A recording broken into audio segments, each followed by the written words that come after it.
The year was 1877, and the cold had a particular cruelty to it that autumn, a biting promise of the winter to come. For Cora, the cold was not just in the air that sliced through the threadbare wool of her shawl. It was a permanent resident in her bones, a deep chill that no fire could ever truly reach. She was a ghost in the raw, windswept town of Redemption, a place named for a hope it had long since forgotten how to offer. Her existence was a small, repeating loop of drudgery, rising before the sun to stoke the fires at the boarding house, hauling water until her shoulders screamed, and scrubbing other people's sins from their linens in tubs of steaming, lye-harsh water. She moved through her days in a shroud of silence, her face pale and still, her gaze fixed on the task at hand. The townspeople saw her but did not see her. She was simply the orphan girl, a piece of the town's grim furniture, arrived years ago on a wagon with a church group that had since moved on, leaving her in the care of a town that had none to give. Her parents were a faded memory, lost to fever on the trail west, their faces blurring into the vast, indifferent sky. Loneliness for Cora was not an emotion, it was the weather of her soul, a constant, grey overcast. She was 17, but the weight she carried in the slump of her shoulders belonged to a woman 4 times her age. Her home was a small, slanted room at the back of the laundry, a space that smelled perpetually of damp and soap. Its single window looked out onto a narrow alley where stray dogs fought over scraps. At night, she would lie on her thin straw mattress, listening to the wind howl across the plains, a sound like a thing grieving. It was a sound she understood. She had learned long ago that survival was a matter of making oneself as small and unnoticeable as possible, of expecting nothing, and therefore never being disappointed. Her heart was a locked room, the key long lost. Then the blizzard came. It did not arrive gently. It descended upon Redemption like a collapsing mountain, a furious, shrieking wall of white that swallowed the world whole. The sky vanished, the horizon dissolved, and the town was plunged into a churning chaos of snow and wind. People scrambled for shelter, doors were barred, and within an hour, the world beyond one's own 4 walls ceased to exist. Cora was caught just as she finished her work, sent out into the maelstrom by the laundry owner with a careless wave. "Hurry on home," the woman had said, as if Cora had a warm hearth waiting. The short walk to her room became a perilous journey.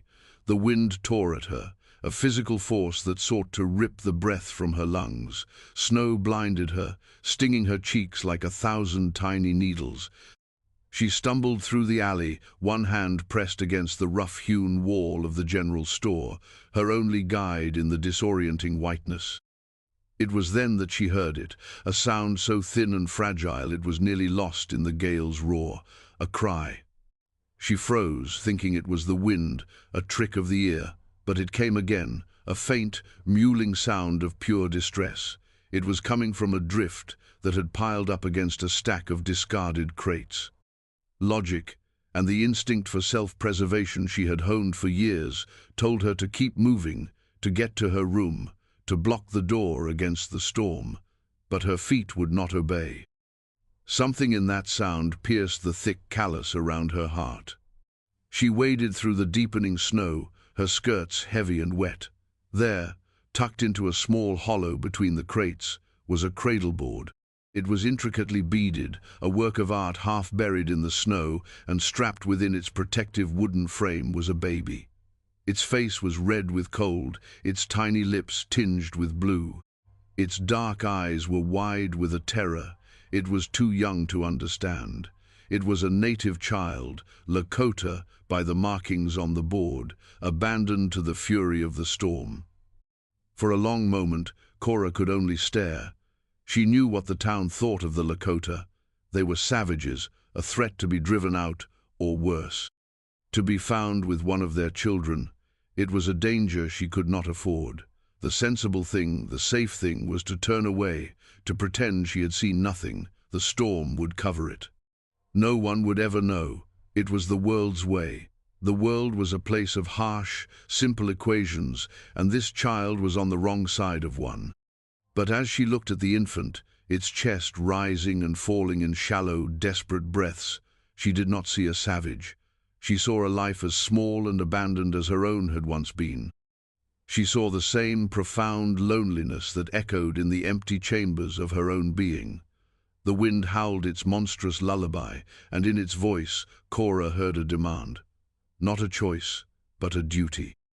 With trembling, clumsy fingers, she unhooked the cradle board from whatever it had been caught on, gathered the impossibly heavy burden into her arms, and turned her back on sense, on safety, on everything she knew. She carried the child into the storm, toward the fragile shelter of her room. The room was an icebox, the wind finding its way through a dozen cracks in the walls. The first thing Cora did was barricade the door, stuffing rags into the gap at the bottom. The world outside was gone, and now, inside this tiny, frozen space, there was only the storm, the crying child, and her own frantic fear. She unstrapped the baby from the cradle board, her fingers numb and stiff. The infant's clothes were damp, its skin terrifyingly cold to the touch. Panic seized her. She had no milk, no proper food, no knowledge of how to care for a thing so fragile. The baby's cries grew weaker, a sound that twisted something in Cora's gut. She stripped off her own wet outer layers, down to her driest chemise, and then stripped the baby of its damp wrappings. Without a second thought, she pressed the cold, small body against her own skin, pulling her worn quilt over both of them. The initial shock of the child's coldness made her gasp, but she held on, wrapping her arms around it, trying to pour her own meager warmth into its failing form. The hours that followed blurred into a single, sustained moment of struggle. The blizzard raged, a relentless assault on the flimsy building. The room grew darker as the snow piled up against the small window, plunging them into a perpetual twilight. Cora lay on her mattress, the baby against her chest, listening to the rhythm of its breathing, a fragile counterpoint to the storm's fury. When the baby cried from hunger, she chewed a piece of her stale bread until it was a soft paste and nudged it into the corner of its mouth with her finger. It was a desperate, clumsy act of mothering, born of pure instinct. Days bled into one another. The world was reduced to the four walls of her room. The storm did not cease. It was a living entity, trying to claw its way inside. The greatest enemy, however, was the cold. It was insidious, creeping, and a draught snaked in from a gap near the window frame, blowing directly onto the makeshift bed. The baby, who she had started to think of as simply little one, would shiver violently whenever the draught touched its face. Cora shifted, trying to block the stream of frigid air with her own body, but it was persistent. She saw the baby's face, so small and vulnerable, its breath misting in the air. A fierce, unfamiliar feeling rose in her chest. It was a feeling that had a name, though she did not dare speak it: protection. Without conscious thought, she cupped her hands and held them over the baby's head, forming a small shield to deflect the icy current. Her right hand, then her left, creating a small pocket of still air around the child's face. She held the position for hours. At first, her hands just felt cold. Then they began to ache, a deep, painful throb that radiated up her arms. Then the ache gave way to a burning sensation, as if she were holding them over a fire. Finally, the burning faded into a profound numbness. She knew it was bad. She knew what happened to flesh that froze, had seen it on trappers and ranchers who had misjudged the winter, but she could not move. The baby had finally fallen into a deep, peaceful sleep against her chest, its breathing even and steady for the first time. That was all that mattered. The world had shrunk to that single, vital rhythm. In the dim, snow-filtered light, she looked down at her fingers. They were waxy and white, utterly devoid of feeling. She tried to flex them, but they would not respond.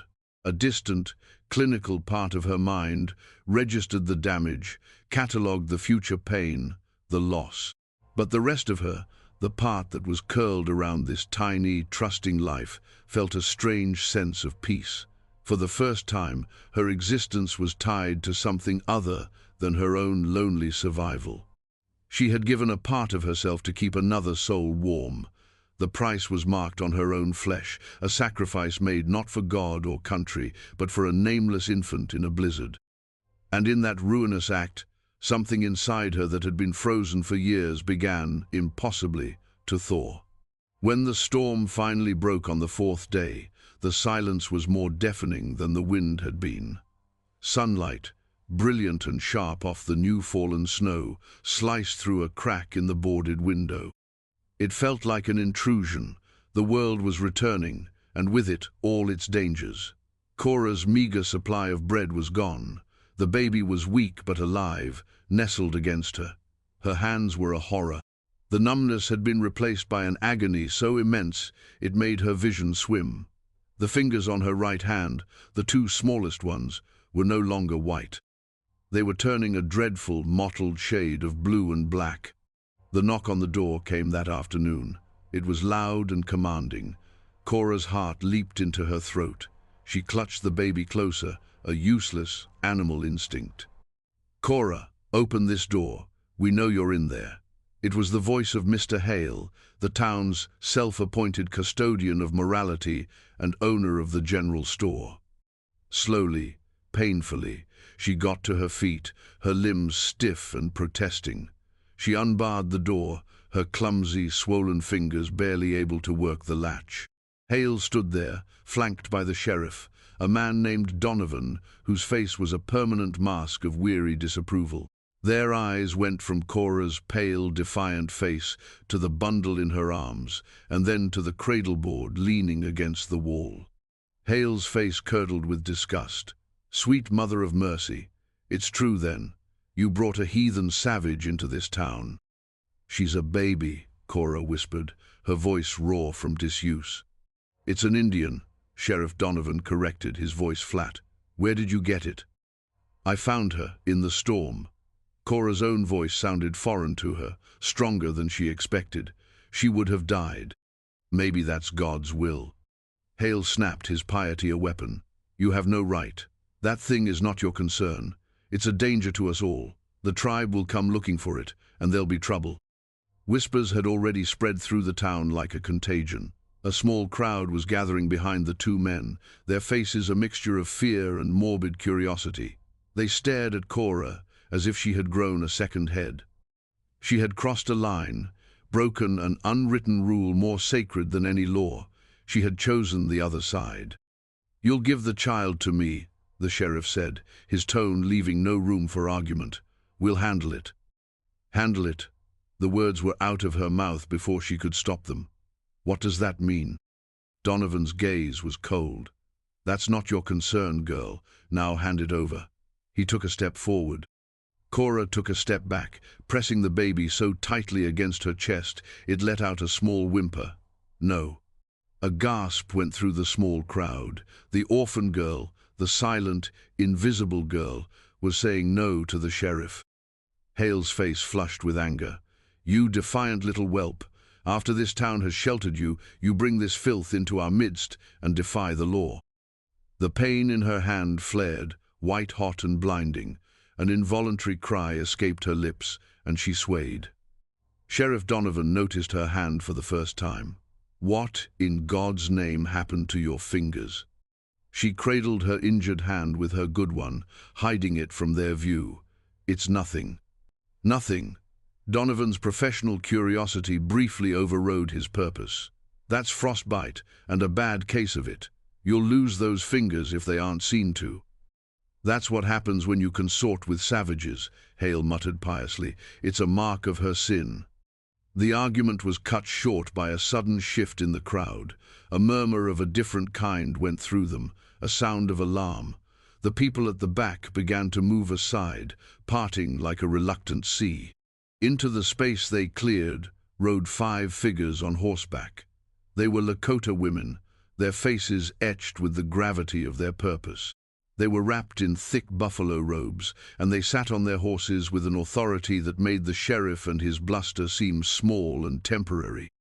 The town fell silent. The only sounds were the creak of saddle leather and the soft snorting of the horses.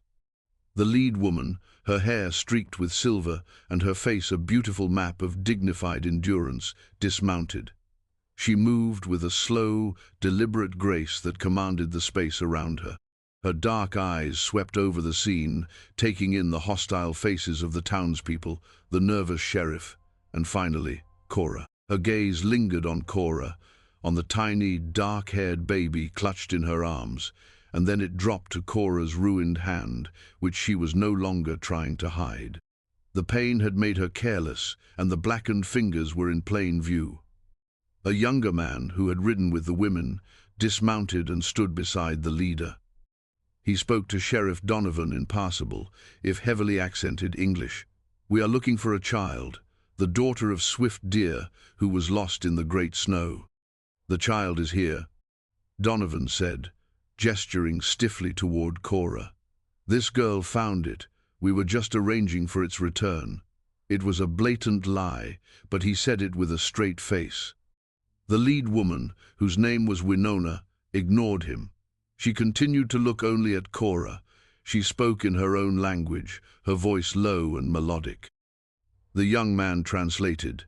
"She asks how the child survived the storm, mother." Cora swallowed, her throat dry. I found her. I took her to my room. I kept her warm." Winona spoke again, her eyes never leaving Cora's face. The translator relayed the question. "She asks what happened to your hand." Cora looked down at her grotesque fingers, then back up at the Lakota woman.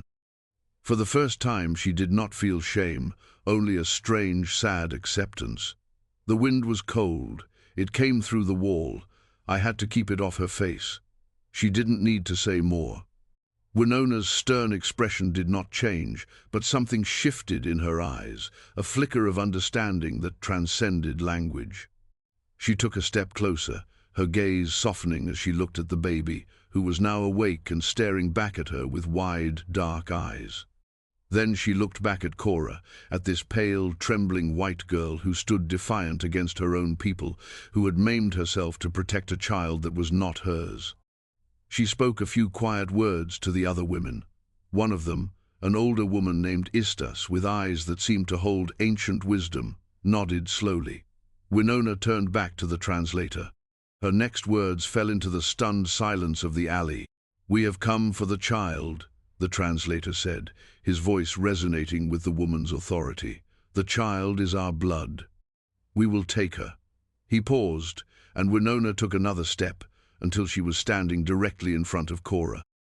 She reached out, not for the baby, but with a weathered hand, and gently touched Cora's shoulder. "But we will not leave the one who shielded her. Your sacrifice has marked you. Your heart is not the heart of these people. You have the heart of a Lakota mother. You have paid in flesh for this child. You are now kin. You will come with us."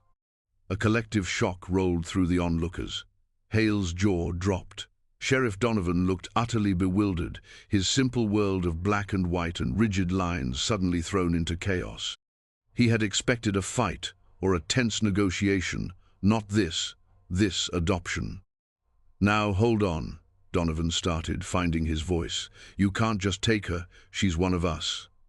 Winona looked at him for the first time, and her gaze was filled with a pity so profound it was more insulting than any threat. The translator spoke her words.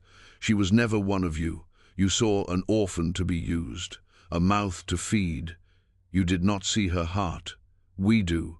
The choice is hers." All eyes turned to Cora. The world had split into two paths. Behind her was redemption, the town that had given her nothing but scorn and labor, the people who saw her as a sinner, a place where she would forever be an outcast, now even more so. Ahead of her were the strangers, the people she had been taught to fear, who were offering her something she had not dared to dream of for years, a place to belong. She looked down at the baby in her arms, this tiny being for whom she had sacrificed a part of her own body. She looked at her blackened, dead fingers, the price of that bond. And then she looked into Winona's steady, waiting eyes. Her decision was not made with logic. It was made with the deepest, truest part of her, the part that had been reawakened in the heart of the blizzard. She took a single shaky step forward, away from the sheriff and toward Winona. It was all the answer that was needed. One of the other women dismounted and gently took the baby from Cora's arms, murmuring soft, comforting words to it in their language. Winona put a firm, supportive arm around Cora's waist, taking her weight as she swayed, exhausted and overwhelmed by the pain.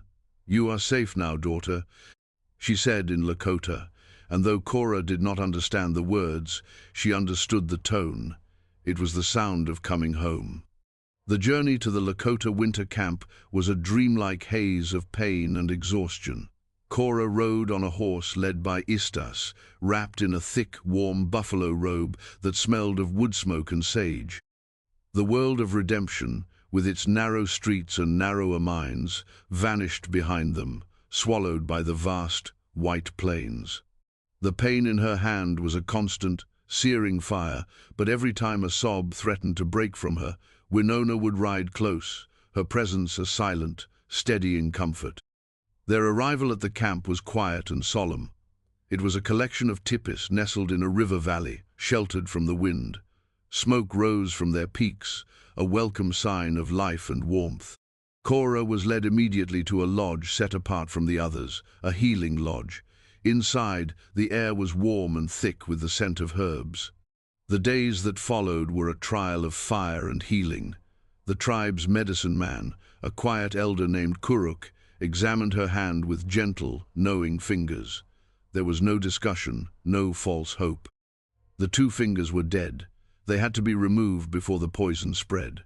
The procedure was swift and brutal, performed with a sharpened obsidian knife and a searing brand to close the wounds.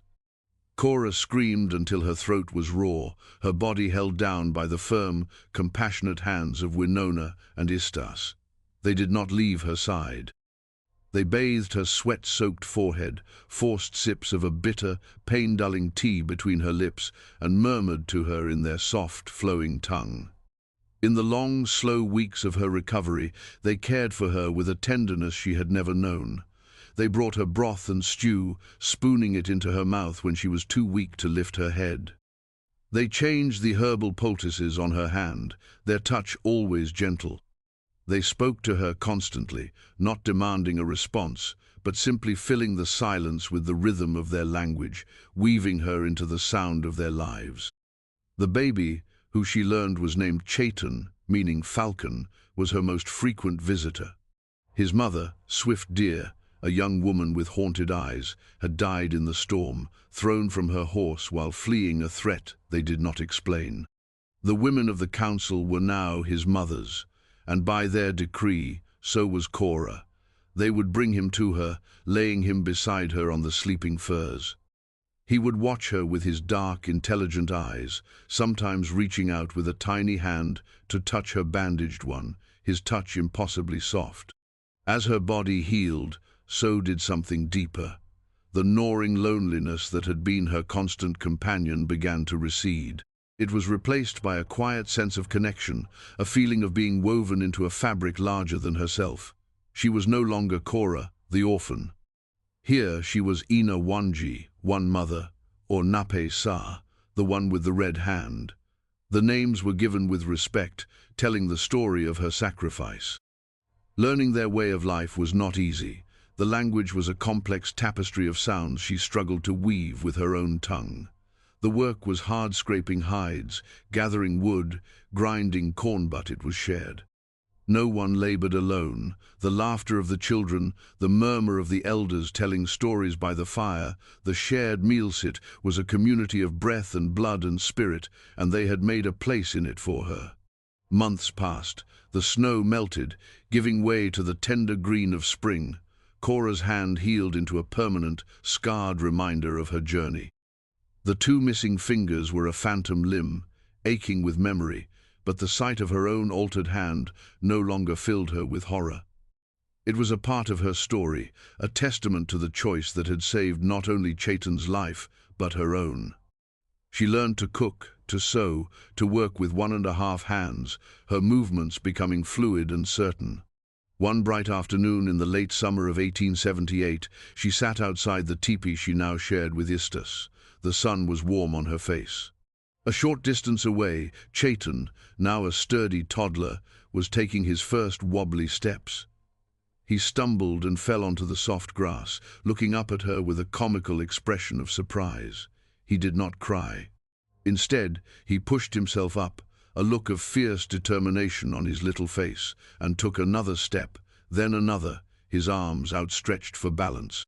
Winona came and sat beside Cora, her comfortable silence a language all its own.